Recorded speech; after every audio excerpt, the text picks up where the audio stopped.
Metzengerstein by Edgar Allen Poe. Pestis eram vivus, moriens to amor zero. Martin Luther. Horror and fatality have been stalking abroad in all ages. Why then give a date to this story I have to tell? Let it suffice to say that at the period of which I speak there existed in the interior of Hungary a settled although hidden belief in the doctrines of metempsychosis. Of the doctrines themselves, that is, of their falsity, or of their probability, I say nothing. I assert, however, that much of our incredulity, as La Bruyère says of all our unhappiness, vient de ne pouvoir entre souls. But there were some points in the Hungarian superstition which were fast verging to absurdity. They, the Hungarians, differed very essentially from their Eastern authorities. For example, the soul, said the former, I give the words of an acute and intelligent Parisian. Ne demeure qu'une chose fois dans un corps sensible. Au reste, un cheval, un chien, un homme mime, n'est que la ressemblance peu tangible de ces animaux. The families of Berlifitzing and Metzengerstein had been at variance for centuries. Never before were two houses so illustrious, mutually embittered by hostility so deadly. The origin of this enmity seems to be found in the words of an ancient prophecy.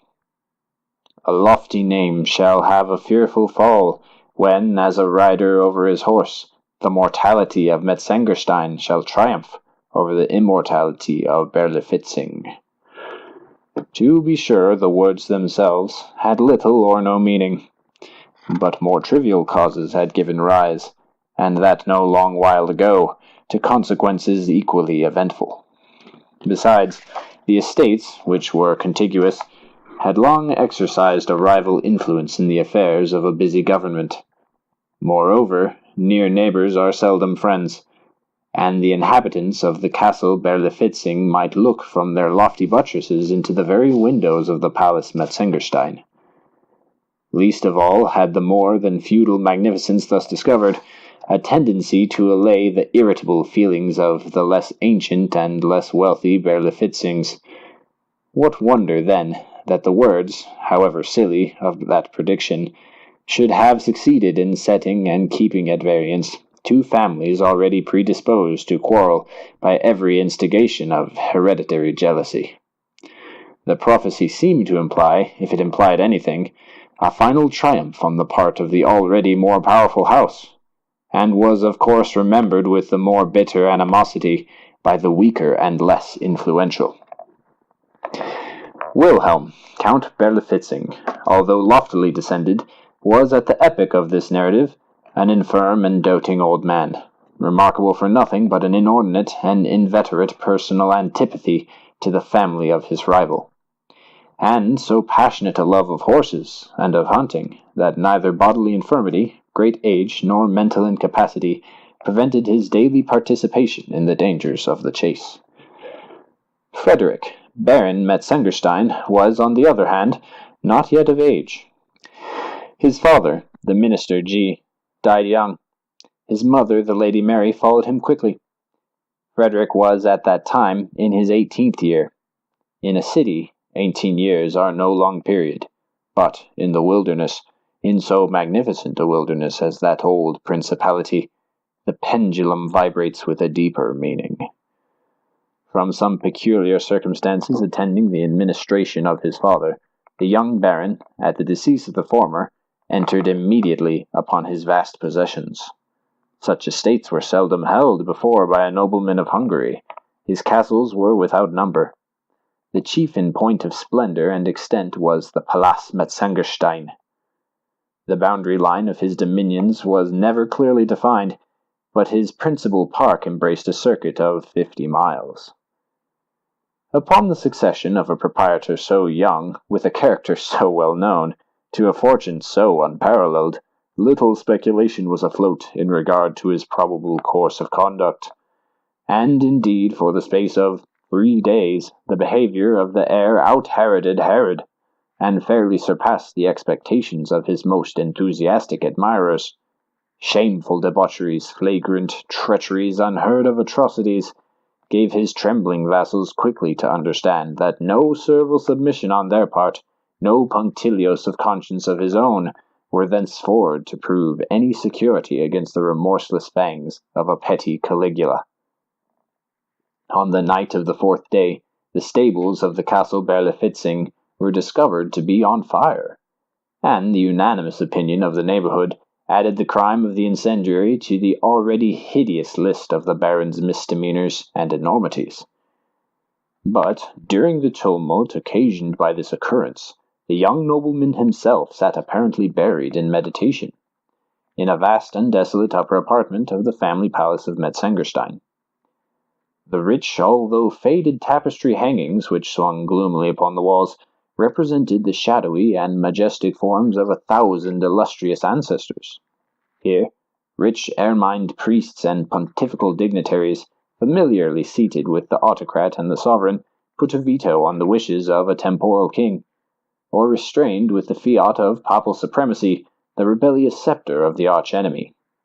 There, the dark, tall statures of the princes Metzengerstein, their muscular war coursers plunging over the carcasses of fallen foes, startled the steadiest nerves with their vigorous expression. And here, again, the voluptuous and swan-like pictures of the dames of days gone by floated away in the mazes of an unreal dance to the strains of imaginary melody. But as the baron listened, or affected to listen, to the gradually increasing uproar in the stables of Berlifitzing, or perhaps pondered upon some more novel, some more decided act of audacity, his eyes were turned unwittingly to the figure of an enormous and unnaturally colored horse, represented in the tapestry as belonging to a Saracen ancestor of the family of his rival. The horse itself, in the foreground of the design, stood motionless and statue-like, while, farther back, its discomfited rider perished by the dagger of a Metzengerstein. On Frederick's lip arose a fiendish expression, as he became aware of the direction which his glance had, without his consciousness, assumed. Yet he did not remove it. On the contrary, he could by no means account for the overwhelming anxiety which appeared falling like a pall upon his senses. It was with difficulty that he reconciled his dreamy and incoherent feelings with the certainty of being awake. The longer he gazed, the more absorbing became the spell. The more impossible did it appear that he could ever withdraw his glance from the fascination of that tapestry. But the tumult, without becoming suddenly more violent, with a compulsory exertion he diverted his attention to the glare of a ruddy light thrown full by the flaming stables upon the windows of the apartment. The action, however, was but momentary. His gaze returned mechanically to the wall. To his extreme horror and astonishment, the head of the gigantic steed had, in the meantime, altered its position. The neck of the animal, before arched, as if in compassion, over the prostrate body of its lord, was now extended at full length, in the direction of the baron. The eyes, before invisible, now wore an energetic and human expression, while they gleamed with a fiery and unusual red, and the distended lips of the apparently enraged horse left in full view his sepulchral and disgusting teeth. Stupefied with terror, the young nobleman tottered to the door. As he threw it open, a flash of red light, streaming far into the chamber, flung his shadow with a clear outline against the quivering tapestry, and he shuddered to perceive that shadow, as he staggered away upon the threshold, assuming the exact position, and precisely filling up the contour of the relentless and triumphant murderer of the Saracen Berlifitzing. To lighten the depression of his spirits, the baron hurried into open air. At the principal gate of the palace he encountered 3 equerries. With much difficulty, and at the imminent peril of their lives, they were restraining the convulsive plunges of a gigantic and fiery-colored horse. "Whose horse? Where did you get him?"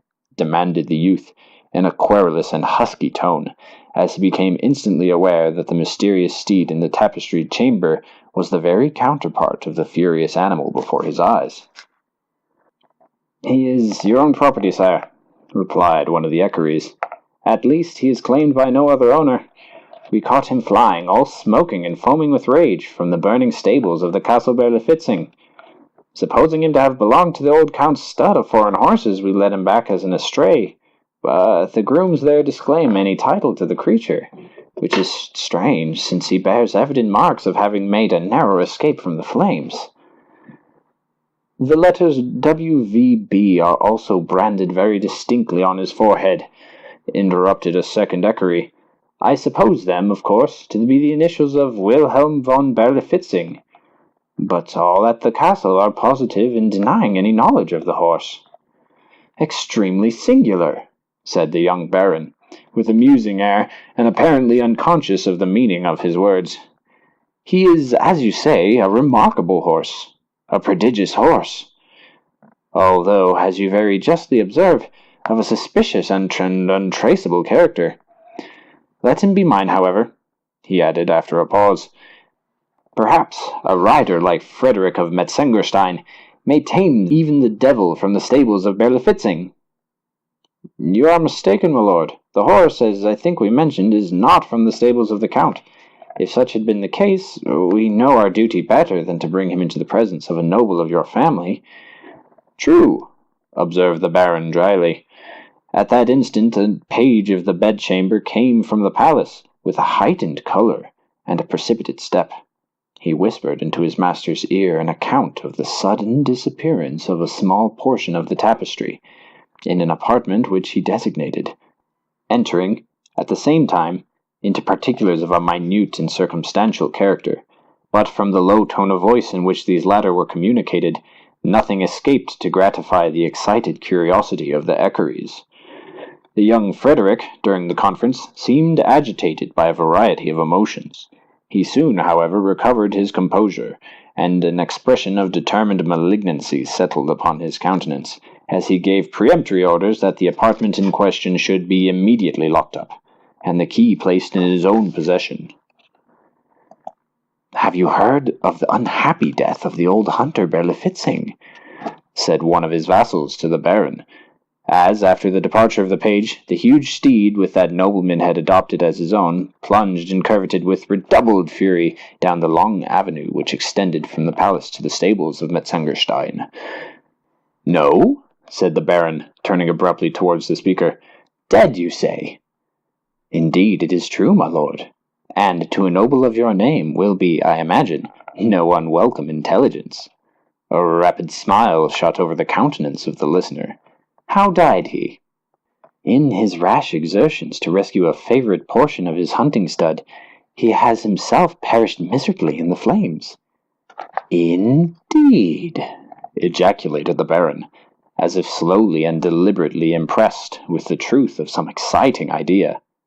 "Indeed," repeated the vassal. "Shocking!" said the youth, calmly, and turned quietly into the palace. From this date a marked alteration took place in the outward demeanour of the dissolute young Baron Frederick von Metzengerstein. Indeed, his behaviour disappointed every expectation, and proved little in accordance with the views of many a manoeuvring mamma, while his habits and manners, still less than formerly, offered anything congenial with those of the neighbouring aristocracy. He was never to be seen beyond the limits of his own domain, and, in this wide and social world, was utterly companionless, unless, indeed, that unnatural, impetuous, and fiery-coloured horse, which he henceforward continually bestrode, had any mysterious right to the title of his friend. Numerous invitations on the part of the neighbourhood for a long time, however, periodically came in. "Will the Baron honour our festivals with his presence?" "Will the Baron join us in a hunting of the boar?" "Metzengerstein does not hunt." "Metzengerstein will not attend," were the haughty and laconic answers. These repeated insults were not to be endured by an imperious nobility.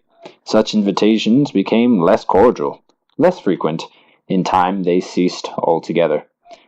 The widow of the unfortunate Count Berlifitzing was even heard to express a hope that the Baron might be at home when he did not wish to be at home, since he disdained the company of his equals, and ride when he did not wish to ride, since he preferred the society of a horse. This, to be sure, was a very silly explosion of the hereditary pique, and merely proved how singularly unmeaning our sayings are apt to become when we desire to be unusually energetic.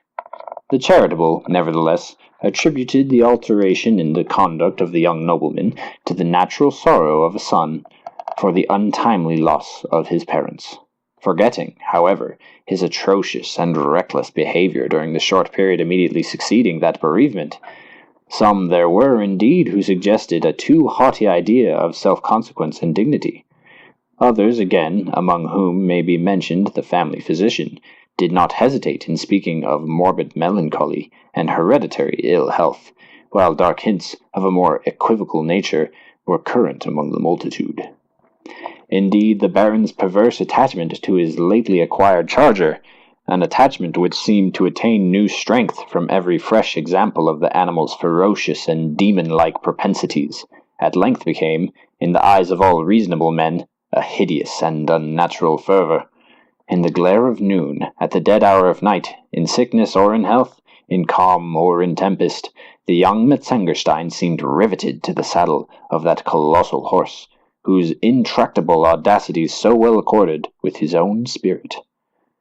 There were circumstances, moreover, which, coupled with late events, gave an unearthly and portentous character to the mania of the rider, and to the capabilities of the steed.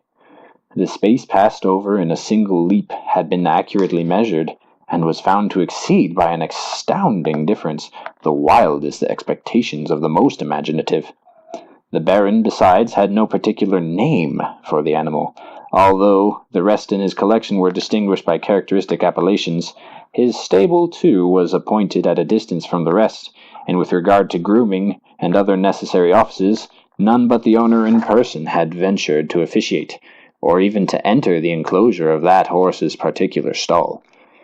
It was also to be observed that although the 3 grooms who had caught the steed and fled from the conflagration of Berlifitzing had succeeded in arresting his course by means of a chain bridle and noose, yet no one of the 3 could with any certainty affirm that he had, during the dangerous struggle, or at any period thereafter, actually placed his hand upon the body of the beast.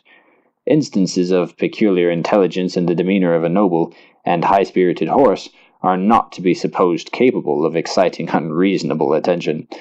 But there were certain circumstances which intruded themselves, perforce, upon the most skeptical and phlegmatic, and it is said that there were times when the animal caused the gaping crowd who stood around to recoil in horror from the deep and impressive meaning of this terrible stamp, times when the young Metzengerstein turned pale and shrunk away from the rapid and searching expression of his earnest and human-looking eye.